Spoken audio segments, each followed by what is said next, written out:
So আমি প্রায় 42,000 fit উচ্চতা থেকে ঝাঁপ দিয়েছি এবং প্যারাশুট খুলেছি 4,500 ফিট উচ্চতাতে।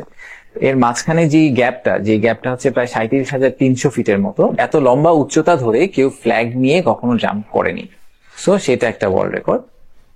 বাতাসের টেম্পারেচার হচ্ছে -65 to 70 ডিগ্রি। ইনফ্যাক্ট আমরা যখন জাম্প করেছি তখন -71 ছিল। তো সেই কারণে আমাদেরকে একটা থার্মাল স্যুট পরে জাম্প করতে হয়েছে, যে ফুল বডি যাতে হাইপক্সিয়া হয়ে চলে না যায়।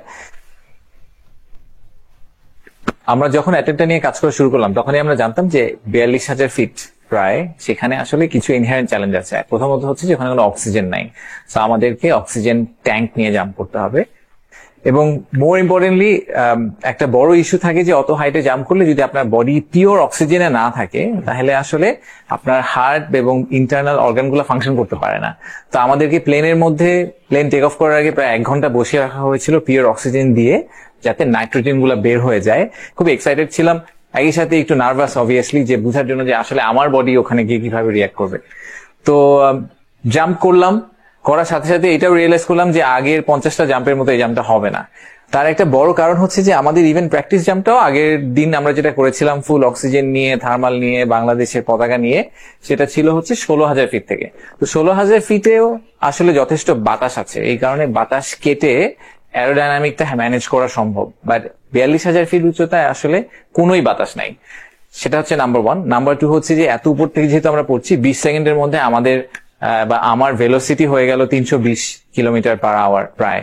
তো তাতে যেটা হলো যে এই ফ্ল্যাগটার জন্যই আসলে জাম্পটা করা, সেই ফ্ল্যাগটা আসলে পুরা প্রসেসটাকে খুবই ডিফিকাল্ট করে ফেললো। এই ফ্ল্যাগটা নিয়ে আমি জাম্প করি নাই, আমরা 3টা ফ্ল্যাগ বানিয়েছিলাম এক্স্যাক্টলি সেম ডিজাইনে। প্র্যাকটিস জাম্পে একটা ফ্ল্যাগ হারিয়ে গেছে, জাম্প শেষে ফ্ল্যাগটাকে ছেড়ে দিতে হয় প্যারাশুট খোলার আগে। আর ফাইনাল রেকর্ড জাম্পে আমি আরেকটা ফ্ল্যাগ লুজ করেছি, এই লাস্ট একটা ফ্ল্যাগ বাকি আছে। এই ফ্ল্যাগগুলা ওই স্পিডে একটা ছোটখাটো বুনো ঘোড়াতে পরিণত হলো। তো যেটা হয়, একবার আমাকে এদিকে ছুড়ে মারে, আরেকবার ওদিকে ছুড়ে মারে। ফ্ল্যাগ ছাড়া যদি আমি জাম্প করতাম আসলে এটা 8-10টা জাম্পের খুব কাছাকাছি হতো, কিন্তু ফ্ল্যাগ সহ এই হাইটে যেহেতু কেউ কখনো জাম্প করে নাই, তাই পুরো জিনিসটা হঠাৎ করে একটা আননোন টেরিটরির মধ্যে একটা বড় চ্যালেঞ্জ হয়ে দেখা দিল।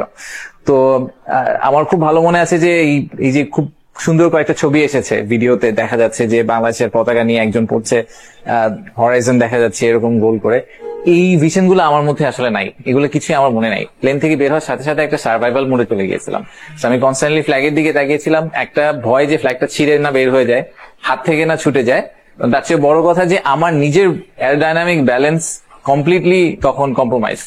ফাইনালি আমি যখন নিচে এসে প্যারাশুট খুলেছি, তখনও আনফরচুনেটলি ফ্ল্যাগের কারণে আমি একটা টার্মিনাল স্পিনে চলে গিয়েছিলাম, ফ্যানের পাখার মতো ঘুরছিলাম। ওইটা স্কাইডাইভারদের জন্য খুবই ডেঞ্জারাস, কারণ হচ্ছে যে ওই সময় প্যারাশুট খোলার জন্য যে ব্যাগ যেটা আমাদের পিছে থাকে, ওই ব্যাগের যে হ্যান্ডেলটা ধরে টান দিতে হয় ওইটা খুঁজেই পাওয়া যায় না, কারণ আপনি তো স্পিন করছেন, সো হাত পিছে নেওয়াই অলমোস্ট ইম্পসিবল হয়ে যায়। বাই দ্য টাইম প্যারাশুট খোলা হয়েছে, খুলে দেখি প্যারাশুট উপরে পেঁচিয়ে আছে। ওটাকে ছুটাতে ছুটাতে বাই দ্য টাইম আমি একটা মোটামুটি সেফ পজিশনে আসতে পেরেছি, তখন আমি মাটির খুব কাছে। তো যেখানে নামার কথা তার থেকে এই কারণে অনেক দূরে একটা ধান খেতে গিয়ে পড়েছি। সো আমি প্রায় 42,000 ফিট উচ্চতা থেকে ঝাঁপ দিয়েছি এবং প্যারাশুট খুলেছি 4,500 ফিট উচ্চতাতে।